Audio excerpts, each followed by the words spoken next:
Tapi karena COVID ya kita tidak bisa melanggar rencana Tuhan. Jadi yang kami lakukan ya kami menamai masa-masa itu sebagai hal yang intime gitu.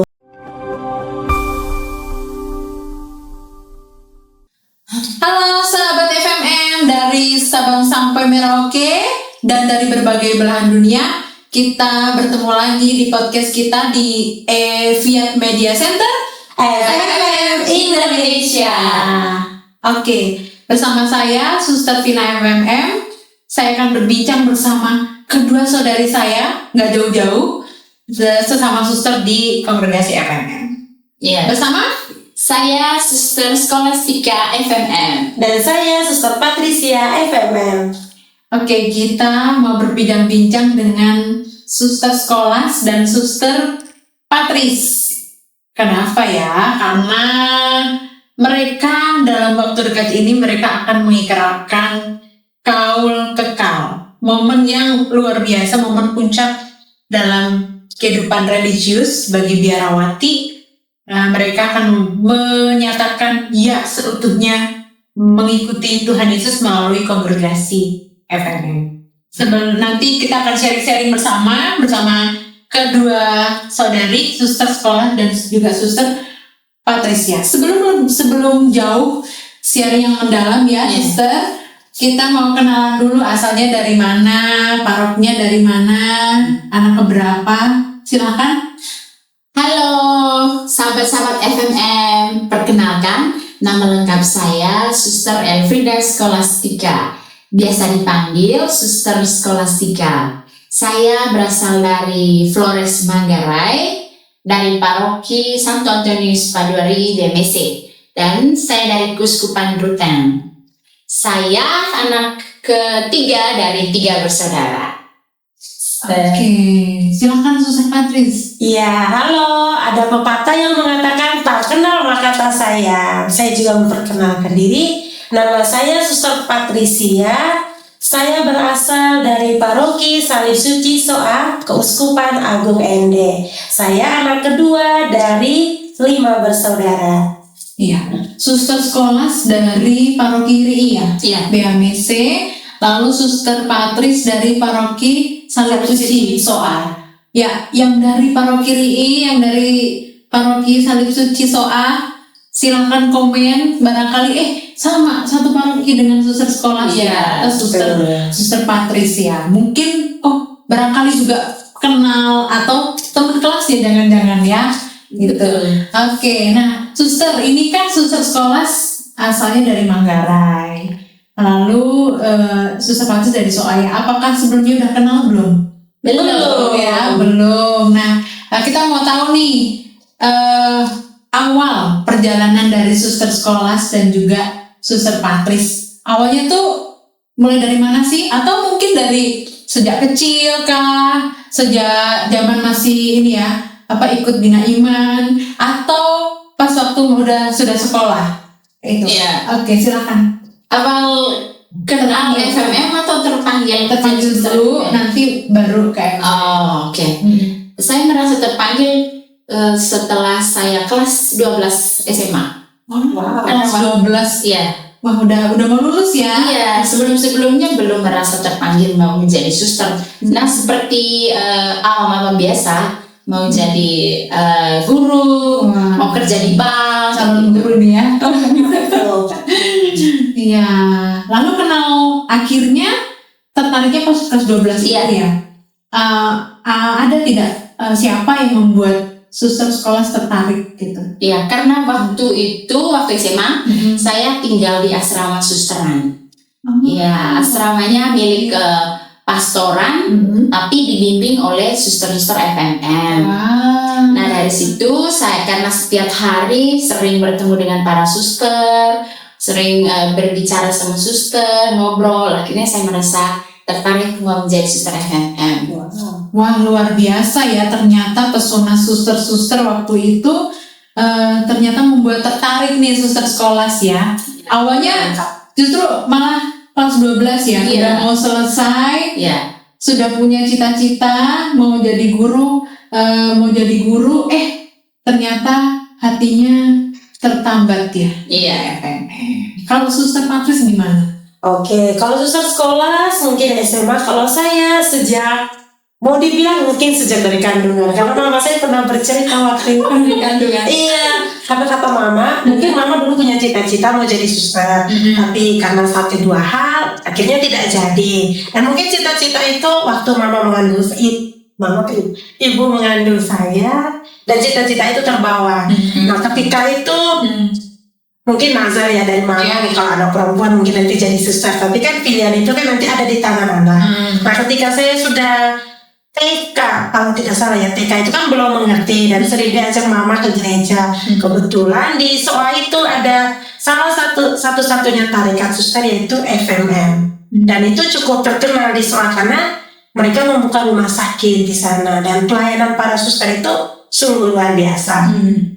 Nah, dari situ ketika kecil diajak ke gereja setiap hari. Nah, itu mulai muncul gitu. Dan hal pertama yang membuat tertarik itu kan masih kecil ya, lihat suster pakai jubah putih. Itu kayak malaikat gitu ya. Kayaknya cantik banget ini suster. Terus susternya itu membagi komuni gitu. Jadi kayak ada rasa kayaknya cocok jadi suster. Tapi seiring berjalannya waktu, udah masuk SD, SMP, SMA, apalagi kan kita ya tau lah, sudah ada teman-teman, terus kayak lihat-lihat yang lain, rasa itu kayak mulai hilang gitu. Jadi udah tidak terpikir lagi untuk menjadi suster begitu. Tapi satu hal, waktu itu ada 3 suster dari paroki SOA juga, mereka selesai kaul pertama dan cuti. Nah, ketika baru kaul itu kan wajah-wajah rohani itu kayaknya ada ya, kayak pancaran-pancaran gitu. Boleh mention siapa tuh susternya? Iya. Susternya itu Suster Clement, Suster Patris, dan Suster Tarsi. Ya, halo Suster Clement, Suster Patris, Suster Tarsi. Iya. Ya, yang pernah ini ya. Iya. Nah, waktu itu mereka diberi kesempatan untuk prompang di sekolah. Nah, waktu mereka prompang, disitulah saya tertarik. Sebelumnya memang saya sudah mengenal ketiga suster ini.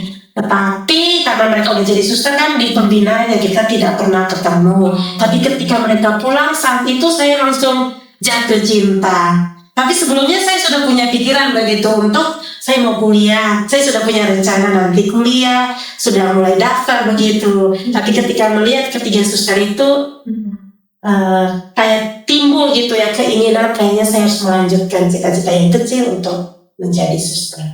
Luar biasa, ternyata Suster Patris ya, dari mamanya ya, luar biasa, cita-cita mimpi mamanya bisa terwujud loh ya dalam anaknya yang punya cita-cita awalnya mamanya ya. Iya. Tapi ternyata didoakan dan doa itu ternyata terkabulkan. Iya. Biasa. Doa seorang ibu. Doa seorang ibu ya, betul. Ada lagu ya? Doa Iya, seorang ada. ibu. Nanti kita nyanyi setelah podcast.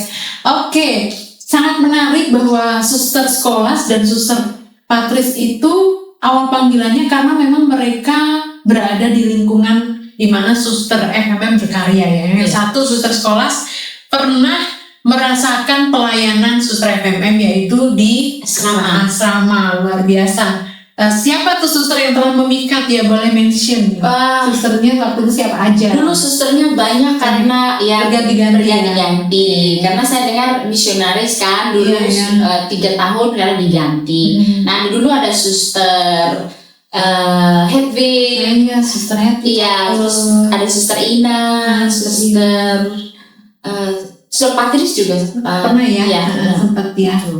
Oke nih, terus gimana nih awalnya kalian Suster Skolas dan Suster Patris mengawali panggilan sebagai apa dulu nih?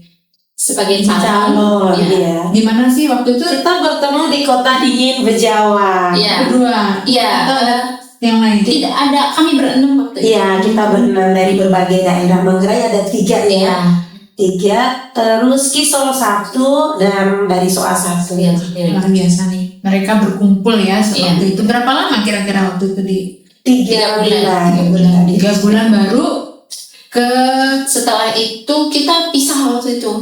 Karena komunitas di Flores kan banyak. Jadi dia tetap di SOA, tapi saya ke Batu Api. Oh, di Batu Api luar biasa nih, di Batu Api itu masih ini ya, baru-baru ya. Oke, setelah itu, setelah beberapa lama kalian melanjutkan tahap pembinaan yang berikutnya dong pasti dia. Iya, Iya, kami betul. dikirim ke Bogor. Ada ke Bogor. Melanjutkan sebagai calon atau aspiran di Bogor. Itu waktu itu kami masih berenam gitu. Tetapi pas melanjutkan ke tahap sebagai postulan, kami berdua ya. Iya, setelah itu kami lanjutkan novis masih berdua juga. Tahun berapa kita ke novis sih? Tahun 2018. Ya. 2018 ya, dan lanjut. Nih di dengar nih ya, waktu itu pas kaul pertama ya. Kaul pertama itu ada cerita yang ya boleh jadi cerita yang ya waktu itu kita masih ini ya COVID ya. Itu gimana itu waktu itu momen itu dengan momen yang penting juga dalam panggilan ya. Mengikrarkan kaul pertama itu bisa diceritakan ya gimana tuh ya waktu itu ya pas COVID terus merayakan kaul pertama gimana? Ya, waktu itu kan awal-awal COVID, bulan April juga, tanggal 19 April ya, tahun 2020. Iya, pas ini. Iya, pas awal-awal COVID di Indonesia. Dan kami sebelumnya sudah berefleksi dan mengajukan surat permohonan untuk mau kaul sementara ya, berdua. Itu. Tetapi karena waktu itu COVID, pertemuan demi pertemuan, banyak sekali kita pertemuan ya waktu itu, karena situasi negara kita dan penyakit itu COVID-19 gitu. Akhirnya kami secara sederhana kami mengikrarkan kaul sementara ya. Ya, boleh kamu lanjut ceritakan. Oke. Sebenarnya ya untuk kaul pertama itu kan momen penting ya suster dari perjuangan kita SMA calon melepas sedikit demi sedikit udah masuk di novis. Itu suatu ya perjuangan yang luar biasa begitu. Nah, ketika momen mau kaul pertama, karena kita sudah menyaksikan yang sebelumnya kalau kaul pertama itu kan ada perayaan, mungkin ya perayaan Ekaristi, mungkin yang punya keluarga yang dekat-dekat bisa datang, sahabat-sahabat gitu bisa datang untuk menyaksikan gitu momen itu. Ya, tapi karena COVID ya kita tidak bisa melanggar rencana Tuhan. Jadi yang kami lakukan ya kami menamai masa-masa itu sebagai hal yang intime gitu. Jadi kita lebih kecil, lebih akrab gitu ya. Karena biasanya ada perayaan Ekaristi dan banyak orang, tapi karena situasi itu tidak mengurangi rasa sukacita, intime itu yang membuat kita merasa ternyata yang kecil juga berharga begitu. Jadi usaha kita dari awal sampai kita kaul pertama itu ada makna yang menyatukan kita gitu. Jadi kita lebih intime dengan Tuhan sendiri, dengan suster yang hadir begitu. Ada sukacita juga di situ. Walaupun di luar kita pakai masker ya, pakai masker, terus duduknya harus berjarak. Yang seharusnya kita lebih akrab bersama, tapi kita duduknya harus jarak. Tapi itu tidak mengurangi sukacita kita, tetap bersukacita. Wah, luar biasa nih suster sekolah sama suster Patricia ya. Karena di momen yang akan datang ini kalau kekal tentu terbayang-bayang juga ya istilahnya flashback gitu ya, flashback gimana waktu itu kalau pertama kurang lebih 6 tahun yang lalu ya 6 tahun yang lalu. Dan sebagai FMM dari masuk itu udah dari awal masuk ya hampir kurang lebih 12 tahun ya kalau dari calon ya, dari awal kita. Perjalanan yang panjang ya teman-teman sahabat dalam panggilan sebagai biarawati.